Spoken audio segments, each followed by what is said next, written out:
اچھا عدیل صاحب، میں آپ سے یہ بات کرنا چاہوں گا، گزشتہ دنوں پنجاب یونیورسٹی کے وائس چانسلر مجاہد کامران کو ہتھکڑیوں میں عدالت میں پیش کیا گیا۔ ایسے واقعات سے ہم دنیا میں کیا پیغام دینا چاہ رہے ہیں اپنے ملک کے بارے میں؟ آپ کیا کہیں گے اس کے بارے میں؟ میری تعمیر میں مضمر ہے ایک صورت خرابی کی، ہیولا برق خرمن کا ہے، خون گرم دہکا کا۔ خالق صاحب، آپ کی اس بات سے پہلے میں کچھ کہنا چاہوں گا۔ یہ جو واویلا ہو رہا ہے، آج ڈی جی نیب لاہور نے honourable chief justice of Pakistan کی عدالت میں پیش ہو کر اور چیف جسٹس آف پاکستان کی طرف سے سرزنش کرنے پر معافی بھی مانگ لی ہے۔ یہ بڑا احسن اقدام ہے کہ قوم کے معمار ہیں، جو معلم ہیں، جو اساتذہ ہیں، ان کی عزت و تکریم قائم رہنی چاہیے۔ لیکن بات پھر وہی ہے کہ آج ایک مجاہد کامران صاحب پہ جو کوئی شک نہیں، کوئی دو رائے نہیں کہ چیف جسٹس صاحب نے بہت احسن اقدام اٹھایا کہ معافی منگوا لی ڈی جی نیب سے کہ ہتھکڑیاں کیوں لگائیں۔ لیکن بات یہ ہے کہ جب بھی کوئی طاقتور اس ملک میں، ایسا کب تک چلتا رہے گا؟ جب بھی کوئی طاقتور، کوئی صاحب قدر و منزلت پکڑ میں آتا ہے تو واویلا مچتا ہے۔ What about the common person of Pakistan, common citizen of Pakistan? اور یہ جو وی سی صاحب کی، مجاہد کامران صاحب کی آپ نے بات کی ہے، ایک تو احسن اقدام یہ کیا کہ ان کی اساتذہ کی عزت و تکریم کو ملحوظ خاطر رکھنے کے لیے آج چیف جسٹس آف پاکستان نے کافی سرزنش کی اور معافی نامہ تحریری مانگا ڈی جی نیب سے۔ دوسرا احسن اقدام یہ ہے کہ وہ حائل نہیں ہوئے جو کہ وہ تفتیش چل رہی ہے نیب کی۔ تو بھائی، پہلے بھی کئی وی سی، کئی اساتذہ کرام عدالتوں میں پیش ہوتے رہے، پہلے تو ایسا کیوں نہ ہوا؟ یہ یکایک آج کا یہ ایشو کیسے بن گیا ہے، مجھے سمجھ نہیں آ رہی۔ سعادت حسن منٹو اسی لاہور ہائی کورٹ لاہور میں پیش ہوتے رہے، عصمت چغتائی صاحبہ اسی لاہور ہائی کورٹ لاہور میں پیش ہوتے رہی۔ سعادت حسن منٹو کے لیے کہا جاتا ہے اردو کا شیکسپیئر کہا جاتا ہے، اس پہ غالباً پی ایچ ڈی بھی کی جاتی ہے۔ اشفاق احمد صاحب جب پیش ہوئے، وہ بھی ایک استاد تھے، معلم تھے، تو جس جج کے روبرو پیش ہوئے تھے وہ احتراماً کھڑے ہو گئے تھے۔ تو دوسری طرف یہ بھی دیکھنا ضروری ہے کہ گزشتہ 4 برس میں یہ پنجاب اسمبلی کے باہر تمام اساتذہ کرام، طلبہ بھی، یہ جو وی سی ہیں مجاہد کامران صاحب، ان کے خلاف صدائے احتجاج بھی بلند کرتے رہے ہیں۔ اور چیف جسٹس صاحب کا حسن اقدام ہے کہ انہوں نے نیب کی تفتیش پہ کوئی انہیں پابند نہیں کیا، انہوں نے یہ پابند کیا کہ اساتذہ کی عزت و تکریم کی جائے۔ اور مجھے سمجھ نہیں آ رہی یہ ایشو اتنا عوام میں زبان زد عام کیوں ہو گیا ہے بھائی؟ کیا ایک عام آدمی کے لیے قانون اور ہے، کانسٹیٹیوشن آف پاکستان، اور ایک وی سی کے لیے یا ایک وزیر اعلیٰ کے لیے یا ایک اپوزیشن لیڈر کے لیے قانون اور ہے؟ نہیں ہے بھائی، نہیں ہے۔ اصل میں یہی آپ سے بات کرنا چاہ رہا ہوں کہ آپ ہی نے کہا ہے کہ یہ طاقتور لوگوں کے لیے ایسا کیوں ہے۔ میں تو یہی کہوں گا کہ ہمارے یہ قوانین جو ہیں نا، وہی ان کو دے رہے ہیں رعایت، جس کی وجہ سے وہ اس کا فائدہ اٹھا رہے ہیں۔ ایک سوال کا، بالکل آپ نے ٹھیک کہا، ایک سوال کا جواب آپ بھی دیجئے۔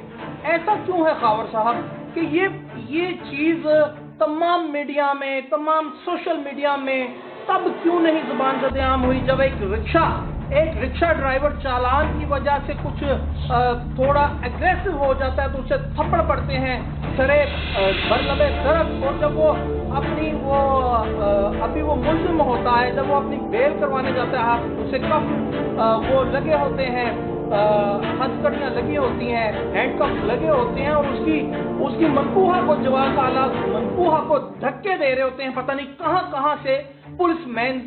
تو تب کیوں نہیں ہم ایشو بناتے اسے؟ کیا ایک عام آدمی اسلامک ریپبلک آف پاکستان میں اس کے لیے قانون علیحدہ ہے اور ایک وائس چانسلر کے عہدے پہ ہو؟ میں پھر سے کہوں گا، بسط عزت و تکریم ان کی قائم و دائم ہے بحیثیت معلم، لیکن اگر کوئی وی سی ہے اور اگر کوئی ڈی سی ہے تو اس کے لیے قانون علیحدہ کیوں ہے؟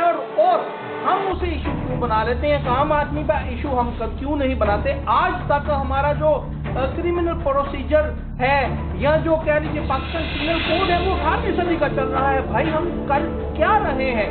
اگر لیڈر آف اپوزیشن کو، اگر وی سی صاحب کو ہتھکڑیاں، ہینڈ کف لگنے پہ اتنا اشتعام آیا تو پھر نون لیگ والے ٹھیک کہہ رہے تھے، تب بھی تمام میڈیا کو چاہیے تھا نا، میڈیا دو جگہوں پہ بٹا تھا کہ لیڈر آف اپوزیشن کو دھکے پڑے۔ اچھا میں یہی آپ کی بات میں کاٹتا ہوں بیچ میں سے کہ آپ نے کہا کہ یہ 18ویں صدی کا نظام چل رہا ہے، تو بات جہاں پر پھر وہی آ جاتی ہے کہ ہم آج تک ایک نظام نہیں بدل سکے تو لوگوں کو کیسے ٹھیک کریں گے؟ کیونکہ نظام تو وہی ہے جو ان لوگوں کو پروڈیوس کر رہا ہے، تو اگر نظام نہیں بدلیں گے تو یہ لوگ پروڈیوس ہوتے رہیں گے۔ پھر اعلیٰ عدلیہ پر خاص طور پہ چیف جسٹس آف پاکستان پہ انگشت نمائی کرنے سے وہ کہیں بہتر ہے کہ ہم ان کے ساتھ کھڑے ہو جائیں کہ انہوں نے یہ جو ایک میری میری میری میری میری میری میری لائف کی ہسٹری میں یہ پہلی دفعہ ہے کہ چیف صاحب نے آج ہی کی ڈیٹ میں chief justice of Pakistan Saqib Nisar صاحب نے وکلا کو کہا ہے کہ میں وہ رول بیک نہیں کروں گا، میں وہ ڈسچارج کرنے کا نہیں کہوں گا ایف آئی آر جو لاہور سیشن کورٹ میں پولیس اور وکلا برادری کے مابین وقوع ہوا۔ انہوں نے کہا میرے خلاف نعرے بھی لگانے ہیں تو لگا لیجئے، میں میرٹ پہ بات کروں گا، جب وہ ویڈیو دیکھوں گا پھر کوئی بات ہوگی۔ پھر انہوں نے گزشتہ روز کہا کہ 55,000 روپے یومیہ میں ایک جج پڑھ رہا ہے، تو انہوں نے کہا آپ کو گاڑی چاہیے، بینگلور چاہیے، تو آپ کیا وہ اس طرح ڈیلیور کر رہے ہیں؟ تو یہ میں نے ایسی باتیں آج سے پہلے جوڈیشری میں نہیں سنی ہو، اور ہم کتنے ہم ناعاقبت اندیش لوگ ہیں کہ ہم کہتے ہیں جوڈیشل ایکٹیویزم ہو رہا ہے، پھر ایسے چیف جسٹس کے تو پیچھے کھڑے بلکہ آگے کھڑے ہو جانا چاہیے، اور نظام اسی طرح بدلتے ہیں کہ ایسے بندے خدا کرے کہ اور ہمیں اللہ پاک دے دے۔ اور نظام کی بات میں پھر سے میں جہاں خوش ہوں مجاہد کامران صاحب کی عزت و تقدیم کا عالم بلند ہونے پہ، وہیں پہ میں رنجیدہ خاطر بھی ہوں کہ خاور صاحب ایسا کیوں ہے؟ انہی اساتذہ کرام نے ہمیں یہ سکھایا ہے کہ اسلامک ریپبلک آف پاکستان میں میری، آپ کی اور ایک ٹھیلا فروش کی عزت وہی ہے جو ایک وی سی کی ہے، جو ایک سی ایم کی ہے، جو ایک لیڈر آف اپوزیشن کی ہے۔ لیکن لیڈر آف اپوزیشن کے لیے قانون علیحدہ کیوں ہے؟ اور ایک عام آدمی اپنی بہن بیٹیوں کے ساتھ ہینڈ کف کے ساتھ دھکے کھاتا ہے، تب ہم لوگوں کو وہ آگ نہیں لگتی میڈیا کو جو آگ آج لگی تھی۔ ایسا کیوں ہے؟ یہ سوچنے